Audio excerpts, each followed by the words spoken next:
예레미야서 4장 1절, 2절, 2절의 말씀을 천천히 함께 읽도록 하겠습니다. 함께 읽습니다. 여호와께서 이르시되 이스라엘아 내가 돌아오려거든 내게로 돌아오라. 내가 만일 나의 목전에서 가증한 것을 버리고 내가 흔들리지 아니하며 진실과 정의와 공의로 여호와의 삶을 두고 맹세하면 나라들이 나로 말미암아 스스로 복을 빌며 나로 말미암아 자랑하리라. 아멘. 이 시간 교인들이 배의 선장이 되시겠습니다.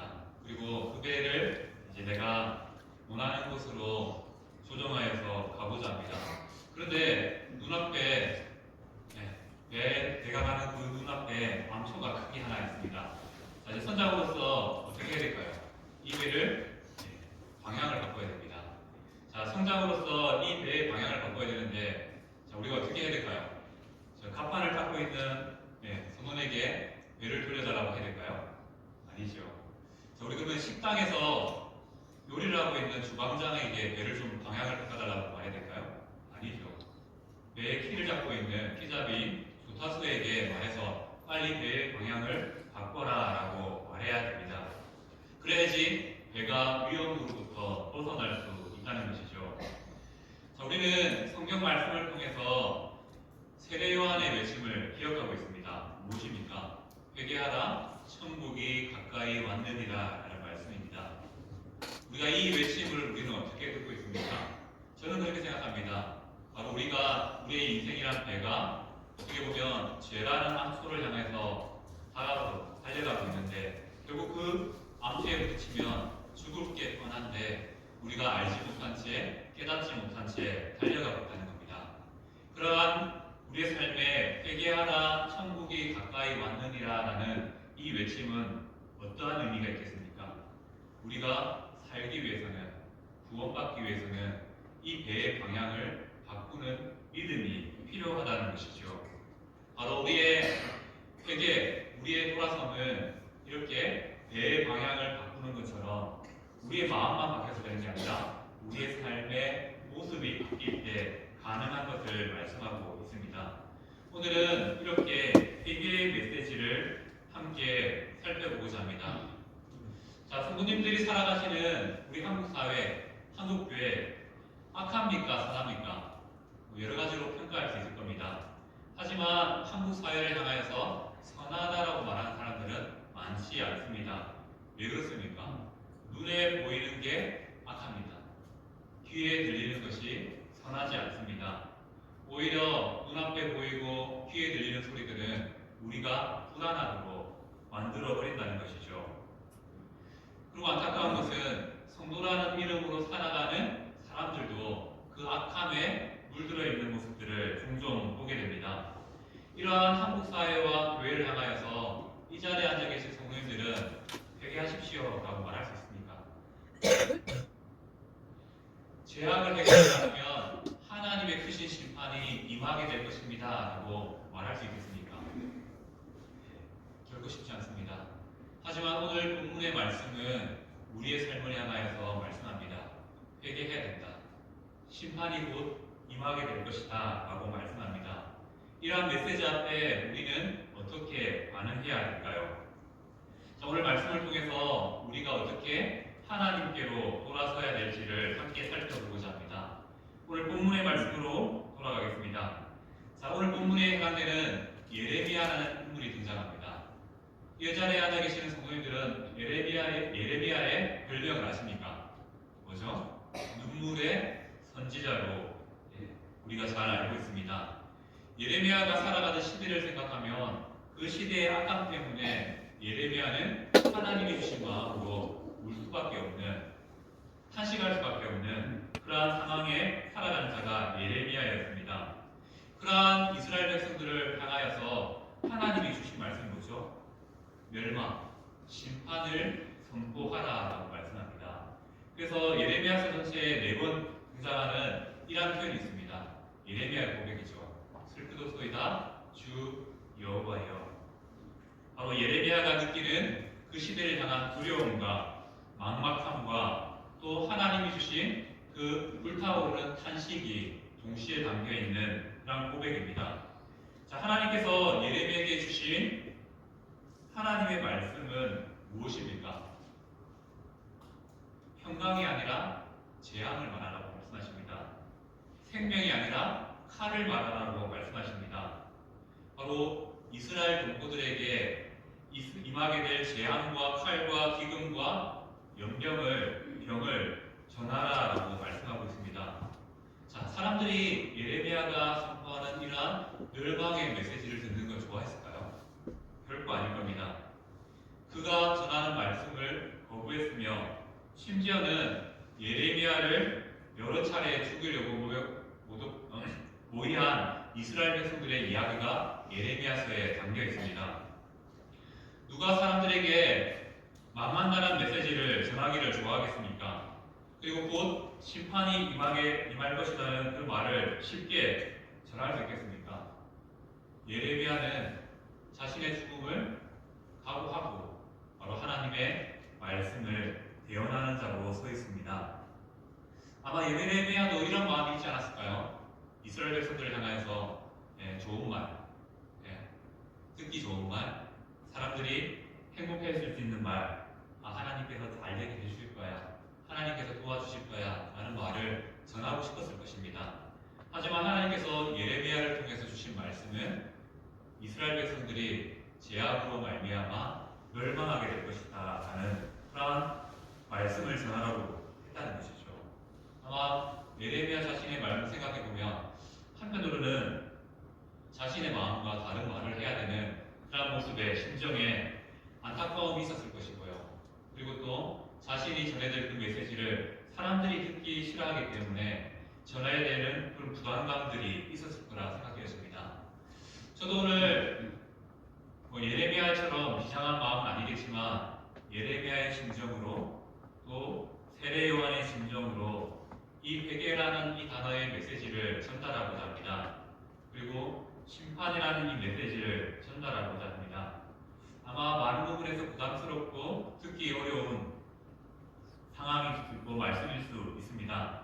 하지만 이 말씀을 전달하는 이유는 간단합니다.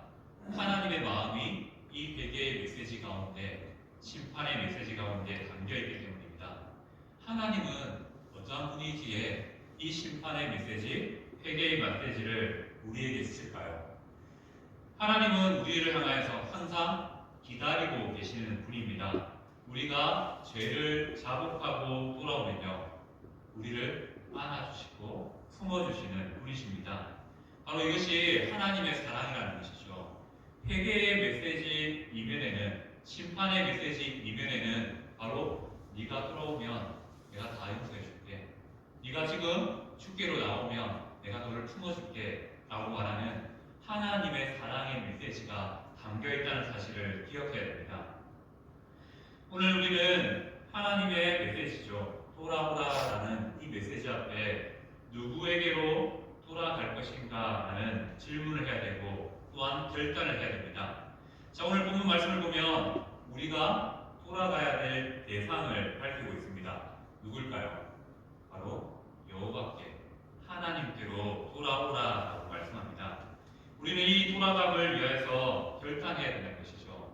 그리고 이 돌아감은 무엇을 의미합니까? 바로 우리의 삶의 회개를 의미합니다.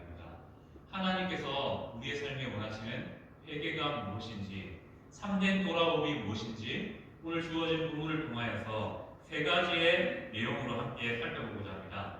자, 우리가 하나님께 회개하고 돌아간다는 것은 어떠한 의미가 있습니까? 하나님 앞에 가증한 것을 버리는 것이 바로 회개의 의미이며 하나님께서 원하시는 돌아옴의 모습이라는 것을 말씀하고 있습니다. 레위기서 11장을 보면 가증한 것 할 때 가증을 무엇으로 의미하냐면 부정한 동물들이 있습니다. 하나님 보시기에 성경에 율법적으로 부정한 동물들을 뭐라고 표현하면 가증한 것이다 라고 설명하고 있습니다. 이 가증이라는 이 단어가 이후에 의미가 확장되어서 어떻게 사용되냐면 하나님 외에 다른 우상을 섬기는 것을 가증한 일이라고 말씀하고 있습니다. 바로 우상 숭배를 가증한 것으로 성경은 말씀하고 있습니다. 오늘 본문에서도 예레미야를 통해서 선포된 말씀에 가증한 것을 버린다는 것은 우상 숭배를 버리는 것을 의미합니다. 자, 이 자리에 앉아 계신 성도님들 중에 우상 숭배를 하고 계신 분들 계십니까? 네, 없겠죠. 그런데 우리가 우상 숭배를 생각할 때 여러 가지 계획 중에 하나를 기억해야 될 것은, 우리는 이 자리에 앉아 계신 분들 중에는 하나님을 믿지 않는다라고 말하는 분은 없을 겁니다. 근데 성경에서 말하는 우상 숭배는 다른 신을 섬기는 것도 우상 숭배지만 하나님과 겸하여 다른 것을 의지하면서 붙잡고 살아가는 것도 우상 숭배라고 말씀하고 있습니다. 그런데 우리는 은연중에 이렇죠. 내가 교회 다니고 있기 때문에, 교회 다니고 있기 때문에 다른 무엇인가를 붙잡고 살아가는 모습을 우상 숭배라고 생각하지 않습니다. 내가 하나님을 잘 믿고 있다라고 착각하는 것이 우리의 삶이라는 것이죠. 하나님은 우리를 거룩한 무리, 성도로 부르셨습니다.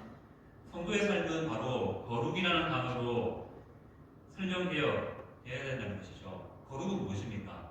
내가 하나님 때문에 무엇을 했기 때문에, 하나님을 위해서 무엇을 행하고 있기 때문에, 예배를 드리고 기도를 드렸기 때문에 거룩한 것이 아닙니다.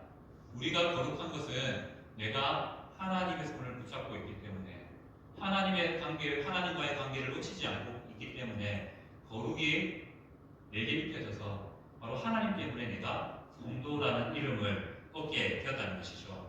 성도의 삶의 핵심은 바로 거룩함에 있습니다. 그 거룩함은 오늘 첫 번째 대지 말씀처럼 가증한 것을 버리는 그러한 모습으로 나타난다는 것이죠. 하나님만 섬기는 믿음에서 바로 거룩함이 나타납니다. 언젠가 제가 이제 사역을 시작하면서 이런 말을 들은 적이 있습니다. 성도들 중에 하나님도 믿지만 또 여러 가지의 잡다한 미신을 믿는 사람들이 있다. 그래서 성도들 중에 집에 가면 액자 뒤에 부적을 붙여놓은 사람들이 가끔 있더라라는 소리를 들은 적이 있습니다. 실제로 저도 한 교인의 집에 신방 갔다가 깜짝 놀란 적이 있습니다. 문 입구에 왜 액자가 예쁘게 그려있는 거예요. 근데 약간 삐뚤어져서 예쁘게 잡아주려고 딱 건드렸는데 뒤에 깜짝 놀랐습니다. 부적이 큰 게 하나 붙어 있는 겁니다. 어이구, 한편으로는 이해되죠. 얼마나 성도가 불안했으면 하나님도 섬기고 부적도 붙였을까라는 생각도 해봅니다. 하지만 하나님께서 가증한 것을 버리라라고 말씀하셨을 때, 우리의 신앙에 하나님만 섬기라고 말씀하셨을 때, 이건 역시 우상 숭배에 해당한다는 것이죠. 자, 이스라엘 백성들은 성경을 통해서 수없이 우상에 넘어지는 모습들이 등장합니다. 하지만 우리가 생각하는 입장에서의 우상 숭배가 아닙니다. 그들은 어떻게 우상을 섬기게 되면요, 우상을 만들어 놓고 이것이 하나님으로 섬깁니다. 그리고 하나님도 섬기고 그 신도 섬깁니다. 그런 식으로 이스라엘 백성들이 우상 숭배를 행하였다는 것이죠. 아예 그들이 하나님을 버리고 다른 종교로 간 것이 아니라 하나님도 섬기고 하나님을 또 잘못 섬기고, 그러한 모습을 우상 숭배라고 말하고 있습니다. 성도들 중에도 혹여나 이러한 생각들을 가진 분들은 있지 않습니까? 조상이 놀랄까봐 제사를 끊지 못하는 겁니다. 근데 이것이 우상 숭배라는 것이죠. 마음의 불안함 때문에 토정 비결을 보고 점집을 찾아가는 경우가 생깁니다. 이건 역시 우상 숭배라고 말씀하고 있습니다. 하나님도 섬기지만 물질도 붙잡고 있는 것입니다. 이것도 우상 숭배라고 말씀하고 있습니다. 내가 하나님과 같은 위치에 무엇인가를 두는 것, 이것이 성경이 말하는 가증한 것, 우상 숭배라고 말씀하고 있다는 것이죠. 우리는 오늘 본문의 말씀을 통해서 내 삶에 가증한 것이 없는가를 점검해야 됩니다. 이 자리에 하나님을 안 섬기는 사람은 없습니다.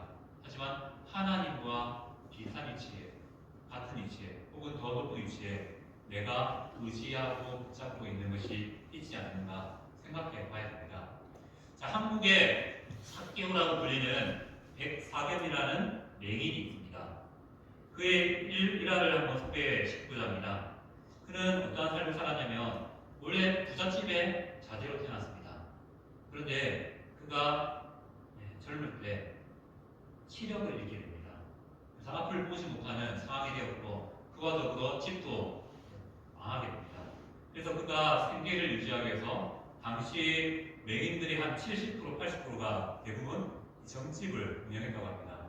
그들이 생계를 이어가기 위해서 역시 백사뱀 역시 생계를 이어가기 위해서 점을 치는 일을 했는데 이 사람이 유명해졌습니다.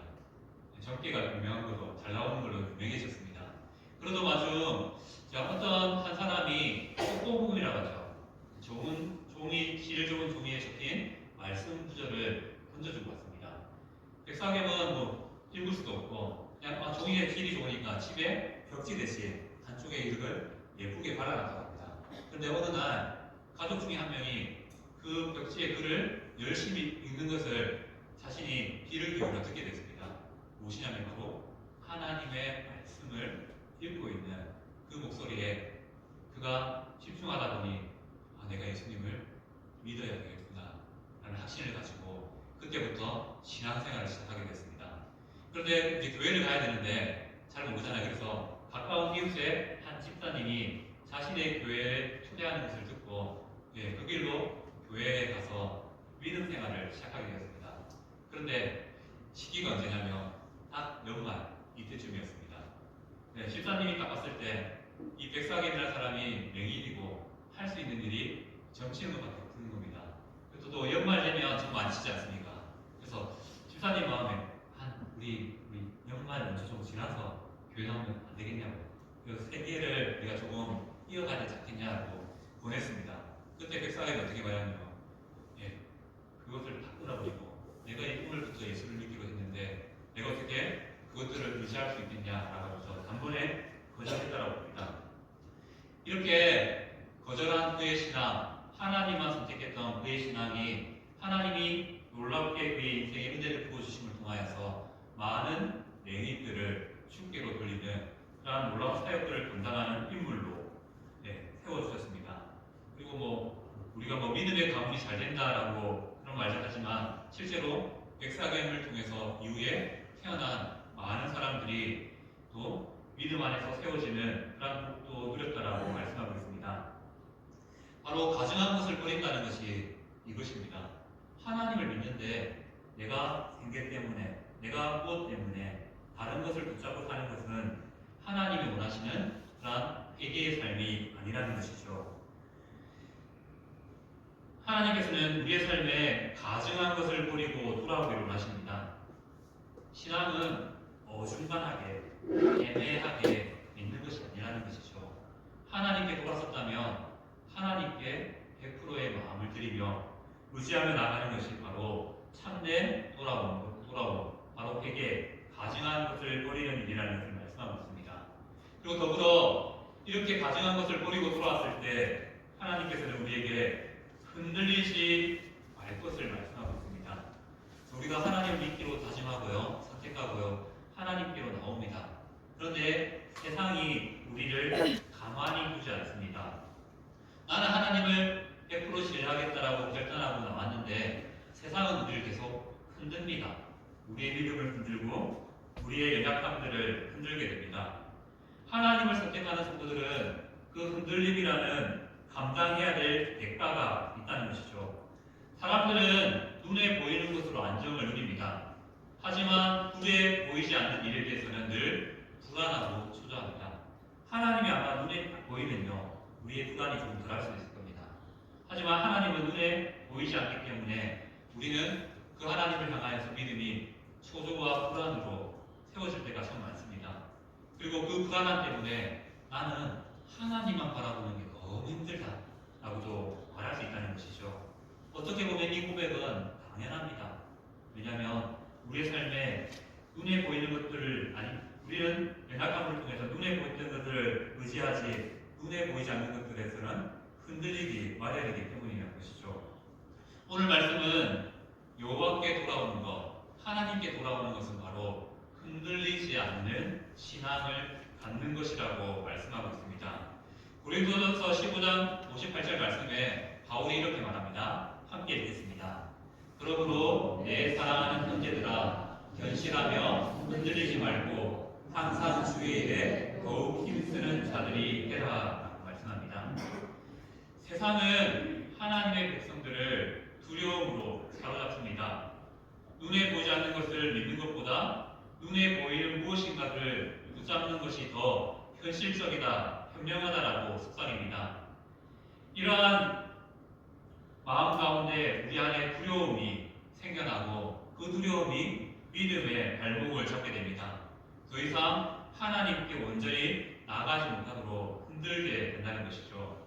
바로 우리가 하나님께 돌아간다라는 것, 흔들리지 않는다는 것은 무엇을 의미합니까? 바로 두려움을 이겨내는 것입니다. 내 안에 나를 흔드는 그 두려움을 이겨내는 것이 참된 회개이고 하나님께 돌아가는 삶이라는 것이죠. 세상의 이야기, 나의 기준을 내려놓고 하나님만을 섬기기로 작정해야 됩니다. 그리고 흔들리지 않기 위해서 우리가 해야 될 것은 바로 기도이죠.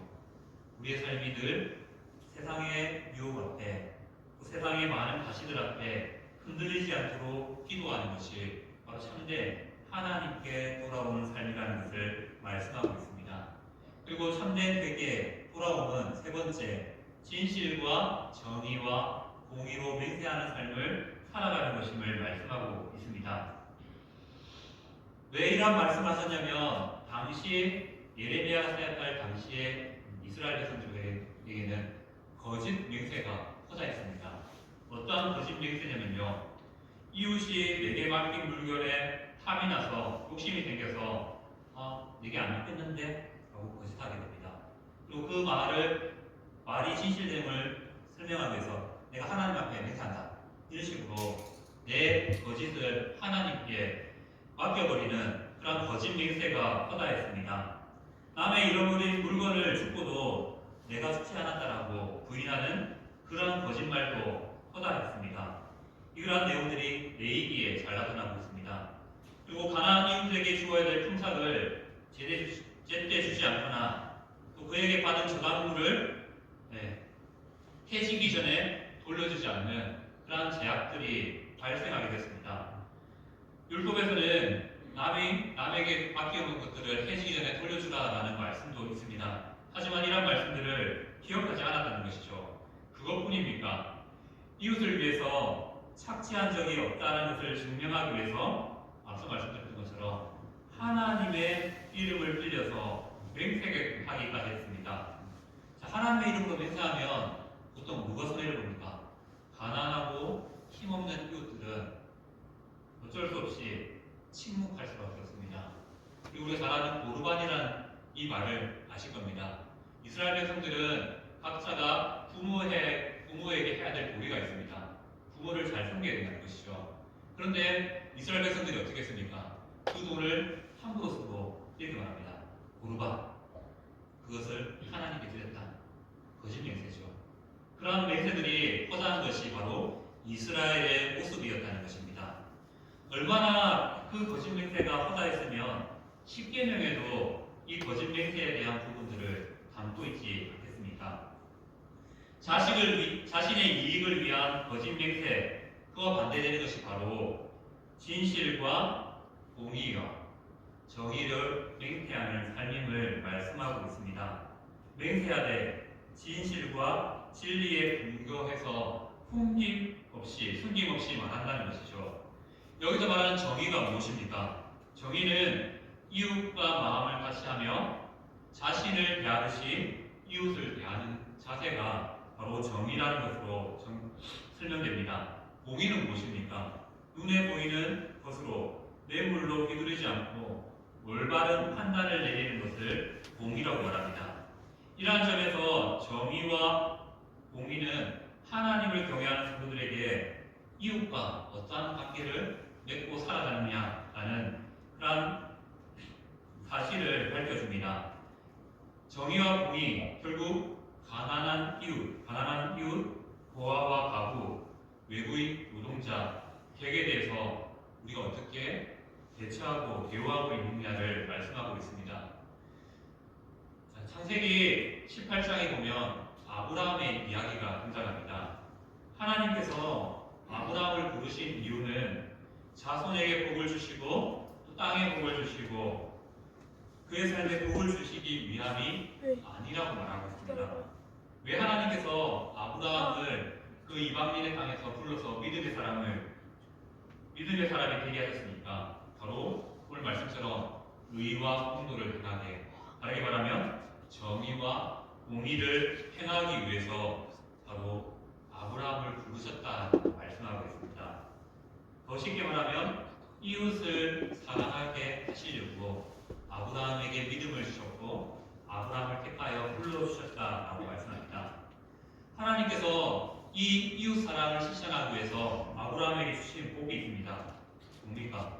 바로 정의와 공의를 행할 수 있는 주체가 되는 자손들, 바로 많은 사람들을 아브라함에게 허락하여 주셨습니다.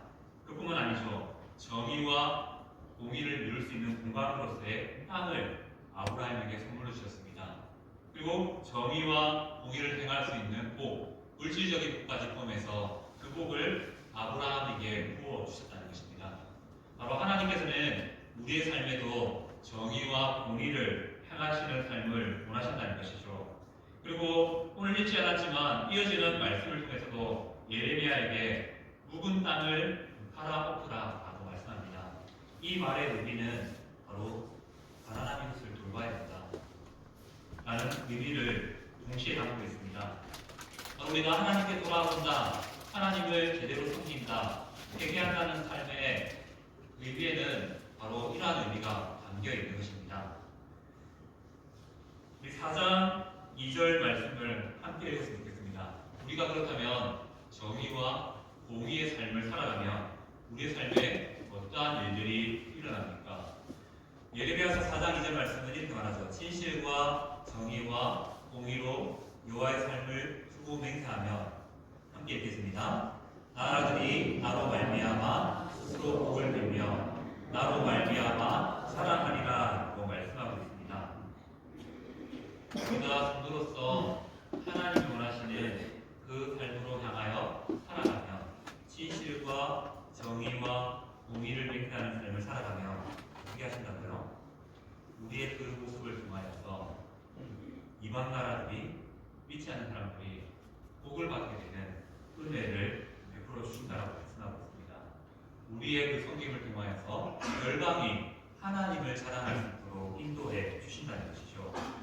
성도의 정의와 공의의 삶, 결국 보아와 가부와 객을 돌보는 삶입니다. 더 나아가서 이웃을 사랑하는 삶이라는 것이죠. 바로 이러한 삶이 하나님께로 돌아오자 회개한 자의 삶이라는 것을 말씀하고 있습니다. 우리가 참된 회개는 바로 하나님만 선택하고 가증한 것을 버리게 있습니다.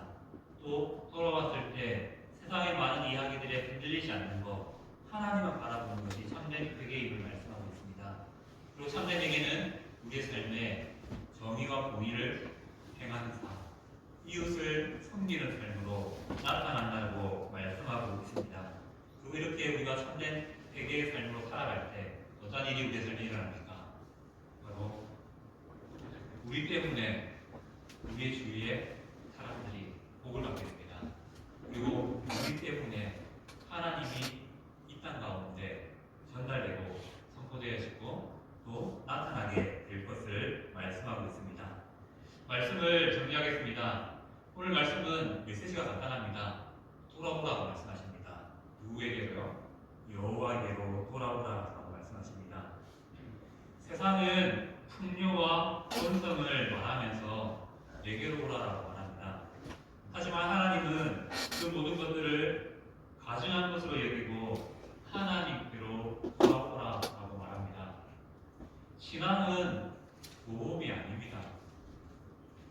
여기도 믿고 저기도 믿고 저것도 믿어서 하나만 걸려서 내가 복 받자, 이게 신앙이 아니라는 것이죠. 하나님께 온전히 결단하고 돌아오는 것이 참된 신앙이라는 것이죠.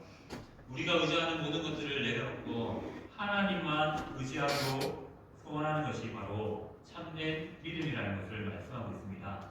그리고 우리가 여호와께로 돌아와서 멈추지 말아야 될 것은 이것입니다.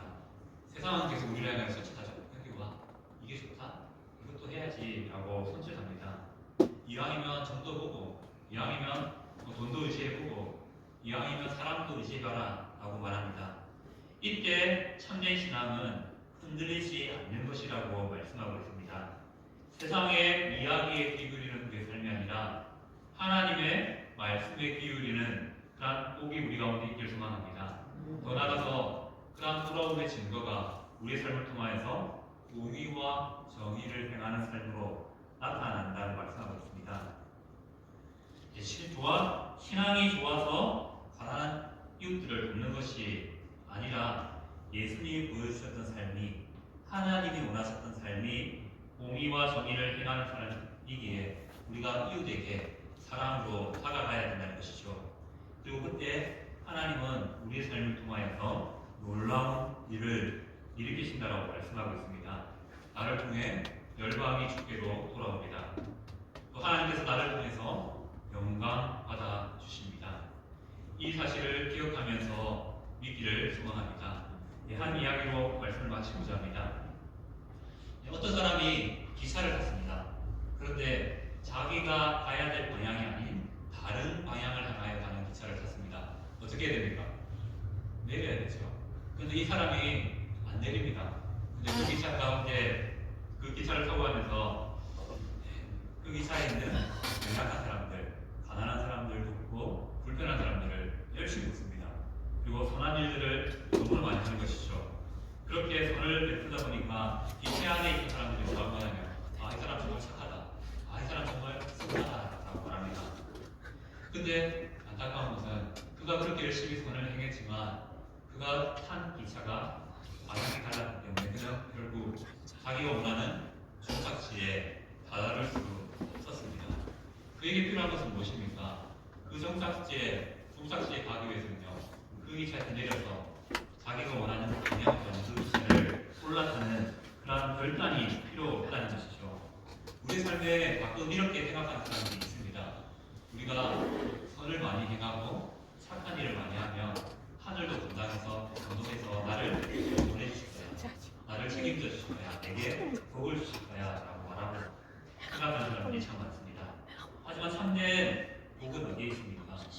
우리가 잘못된 방향을 쫓는 데 있습니다. 우리의 방향을 바꾸는 데 있다는 것이죠. 하나님께서 우리의 삶에 원하시는 것은 이겁니다. 잘못된 길을 가는 그 기차를 타는 것이 아니라 천국을 향해 가는 그 구원의 열차에 올라타기를 원하십니다. 그리고 우리의 삶이 하나님으로부터 멀어진 인생이 다시 돌이켜 하나님을 향하여 방향 전환하기를 원하십니다. 바로 이것이 내게로 돌아오라는 하나님의 외침에 대한 성도들의 반응이며 회개라고 말씀드릴 수 있습니다. 우리의 삶에 가증한 것들을 버리시기 바랍니다. 그리고 눈에 보이는 것들에 흔들리지 않기를 소망합니다. 더 나아가서 우리의 참된 믿음이 공의와 정의를 행하는 삶, 이웃을 섬기는 삶으로 나타나 정말로 하나님께 돌아온 자의 모습이 우리 가운데